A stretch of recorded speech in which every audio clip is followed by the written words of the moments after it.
Class 12th के सभी student को मेरा नमस्ते।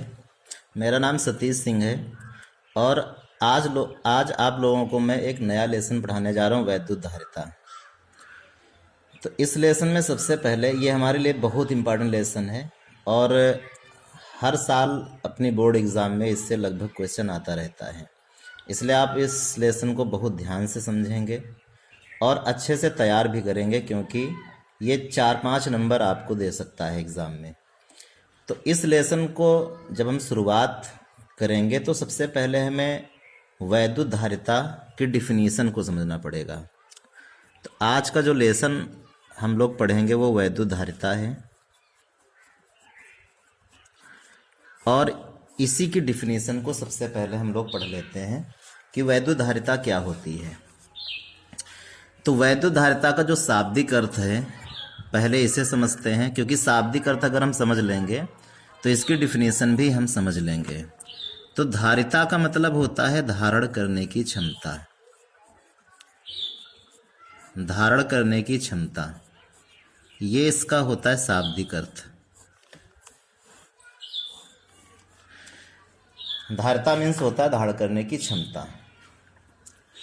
अब चूंकि वैद्युत धारिता है और वैद्युत का संबंध आप लोगों को पहले ही बताया जा चुका है कि आवेश से होता है, तो इसका सीधा मतलब हो गया आवेश को धारण करने की क्षमता। अब आवेश को धारण कौन करता है? आवेश को धारण तो चालक करते हैं। तो यहां से हम अपनी डिफिनीशन को ऐसे बना सकते हैं कि किसी चालक में आवेश को धारण करने की जो क्षमता होती है उसे वैद्युत धारिता कहा जाता है। चालक को आप लोग जानते ही होंगे, क्योंकि ये बेसिक नॉलेज है, क्लास 9th में भी आपने पढ़ा होगा। चालक वे पदार्थ होते हैं जिसमें आवेश को प्रवाहित किया जा सकता है। तो जिन पदार्थों में आवेश प्रवाहित होता हो, तो इस प्रकार के जितने भी पदार्थ होते हैं वो सब चालक होते हैं। तो यही आज हमारा टॉपिक है कि वैद्युत धारिता क्या होती है। तो इस प्रकार से हमने धारिता का शाब्दिक अर्थ भी पढ़ा और उसकी डिफिनीशन को भी निकालना सीख लिया कि किसी चालक में आवेश को धारण करने की जो क्षमता होती है इसे ही वैद्युत धारिता कहा जाता है। इसे एक एग्जाम्पल से समझते हैं, क्योंकि अगर हम एग्जाम्पल समझ लेंगे तो डिफिनीशन हमारे लिए बहुत ईजी हो जाएगी। मान लीजिए कि हमारे पास कोई एक बर्तन है, धारिता को समझने का एग्जाम्पल है ये, और इस बर्तन में हम किसी द्रव को डालते चले जाएं, तो धीरे धीरे क्या होगा कि जो द्रव होगा वो अपने स्तर को बढ़ाता चला जाएगा। मान लीजिए कि इस बर्तन में हम जल को डालते हैं, तो इससे यही होगा, जल को हम डालते रहेंगे और इसका जो जल स्तर होगा धीरे धीरे बढ़ता रहेगा और एक समय ऐसा आएगा कि जो बर्तन है वो जल से भर जाएगा। जब ये जल से भर जाएगा और उसके बाद भी अगर हम जल को देंगे तो फिर ये जो जल होगा वो नीचे गिरना शुरू हो जाएगा। इस तरीके से वो नीचे गिरना शुरू हो जाएगा। ठीक यही बात आवेश पर भी लागू होती है। आवेश कहाँ दिया जाता है ये बात पहले बताई जा चुकी है कि एक जो चालक होता है उसी में आवेश प्रवाहित होता है, यानी चालक को हम आवेश आसानी से दे सकते हैं। मान लीजिए कि हमारे पास कोई चालक है और इस चालक को हम अगर आवेश देना शुरू करें, इस चालक को हम आवेश देना शुरू करें, तो ये चालक क्या करेगा, जैसे बर्तन जल को अपने अंदर ग्रहण करता चला जा रहा था, उसी प्रकार से जो चालक होगा वो आवेश को लेता रहेगा। आवेश इसके भीतर जाता रहेगा, ये आवेश को ग्रहण करता रहेगा, हम आवेश को देते रहेंगे और एक समय ऐसा आएगा कि ये जो चालक है वो आवेश से पूरी तरीके से भर जाएगा। लेकिन यहाँ पे एक बात हमें और याद रखनी है कि जैसे हम जल को देते थे तो इसका जल स्तर बढ़ता था, उसी तरीके से क्या होता है कि जब हम किसी चालक को आवेश देते हैं तो उस चालक का जो विभव होता है वो बढ़ता है। वहाँ जल स्तर बढ़ता था, यहाँ पे किसी चालक को आवेश देने से उसका विभव बढ़ता है, तो इसका विभव बढ़ता रहेगा और एक समय ऐसा आएगा कि जब ये आवेश से भर जाएगा तब इसको हम आवेश नहीं दे पाएंगे। और फिर अगर हम आवेश देना चाहेंगे तो आवेश का विसर्जन चालू हो जाएगा। ये जो आवेश है इसका क्षरण प्रारंभ हो जाएगा। ये क्षरण अपने अपने आवेश क्षरण प्रारंभ कर देगा। क्षरण का मतलब होता है डिस्चार्ज होना, यानी ये डिस्चार्ज होने लगेगा। आवेश वायु में विसर्जित होना प्रारंभ हो जाता है, यानी जो वायु होती है वो आयनित होने लगती है। इस प्रकार की प्रक्रिया प्रारंभ हो जाती है। जब भी हम आवेश को अतिरिक्त देंगे, जब वो चालक आवेश से भर जाएगा उसके बाद भी आवेश को देंगे, तो वहाँ पे इस प्रकार की प्रक्रियाएं प्रारंभ हो जाती हैं। तो एक बात हम लोगों ने यहाँ पे सीख ली है कि जैसे जल को देने से जल स्तर बढ़ता था, उसी तरीके से किसी भी चालक को आवेश देने से उसका विभव बढ़ता है। देखा यह गया कि आवेश को चूंकि हम Q से लिखते हैं, विभव को हम V से लिखते हैं, इन दोनों में अनुक्रमानुपाती का संबंध होता है। क्योंकि आवेश देंगे विभव बढ़ेगा, आवेश बढ़ाओगे विभव बढ़ेगा, आवेश घटाओगे विभव घटेगा। तो दोनों में अनुक्रमानुपाती का संबंध होता है। और अगर अनुक्रमानुपाती का निशान हम हटा दें तो एक कांस्टेंट आ जाएगा और वो रहेगा C। यहाँ पे C एक नियतांक है और इस नियतांक को ही हम चालक की वैद्युत धारिता कहते हैं। वैद्युत धारिता, इलेक्ट्रिकल कैपेसिटेंस कहा जाता है इसे। यह वैद्युत धारिता कहलाता है। और अगर यहाँ से हम वैद्युत धारिता C = निकालें तो V चला जाएगा Q के नीचे और आ जाएगा C = Q/V। इस प्रकार से हमें वैद्युत धारिता का फार्मूला प्राप्त हो जाता है। और Q को हम आवेश कहते हैं और V को हम विभव कहते हैं। तो इस फार्मूले की सहायता से चाहें तो इसकी एक बार हम फिर परिभाषा को बता सकते हैं।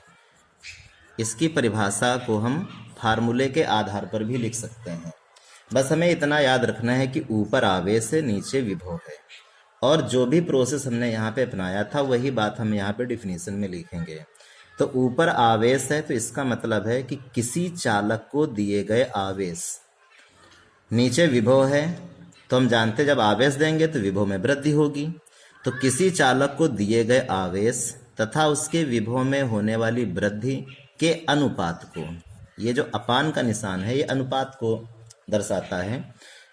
तो किसी चालक को दिए गए आवेश तथा उसके विभव में होने वाली वृद्धि के अनुपात को चालक की धारिता कहते हैं। इस प्रकार से हम इसकी डिफिनीशन को लिख सकते हैं। बात आती है मात्रक की। इसका यूनिट अगर हम निकालना चाहते हैं तो फार्मूले से इसका यूनिट हम बताएंगे। ऊपर आवेश है, आवेश का मात्रक हम लोग जानते हैं कि कूलाम होता है। और नीचे विभव है, विभव का मात्रक वोल्ट होता है। इसलिए इसका जो मात्रक बनेगा वो कूलाम प्रति वोल्ट बनेगा। या फिर इसका मात्रक फैरड भी होता है और फैरड ही ज़्यादा प्रचलित मात्रक होता है। फैरड को F से डिनोट किया जाता है।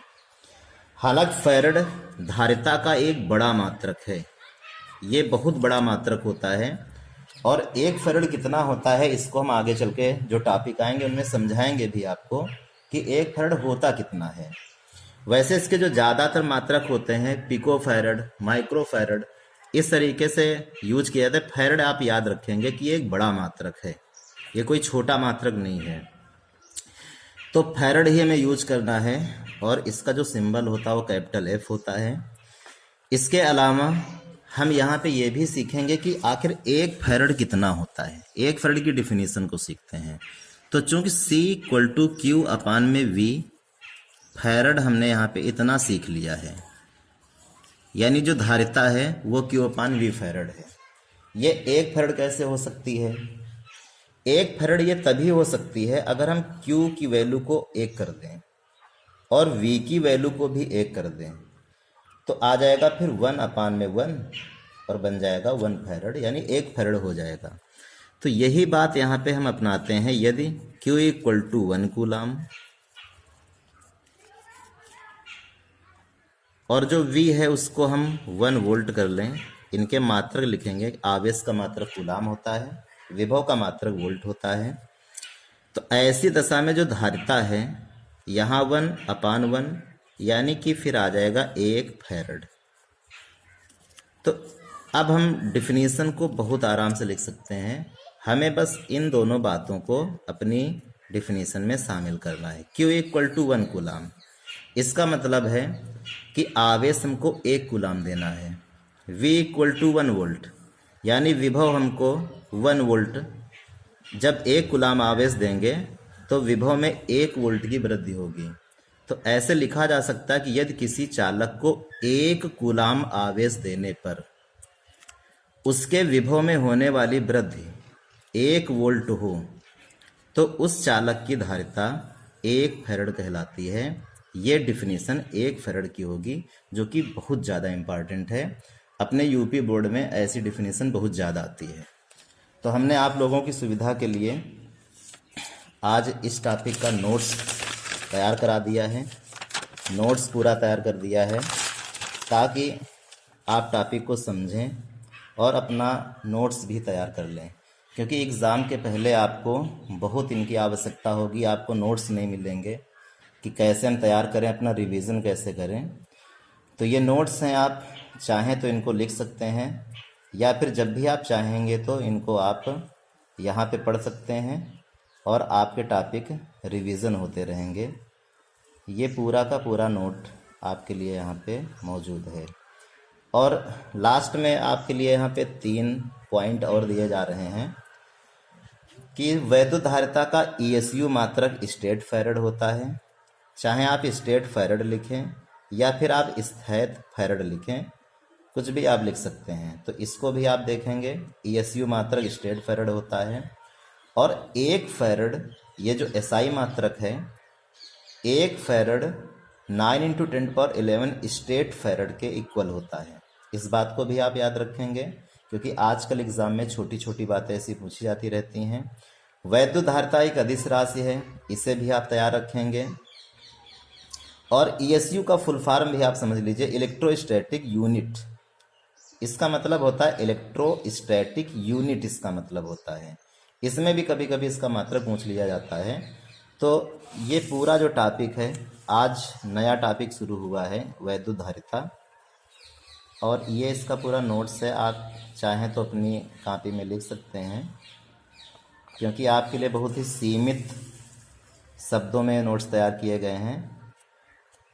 कुछ भी ज़्यादा नहीं लिखा गया है ताकि आपको याद करने में दिक्कतें हों। और आप चैनल को सब्सक्राइब करते रहें, लाइक करते रहें। Thank you.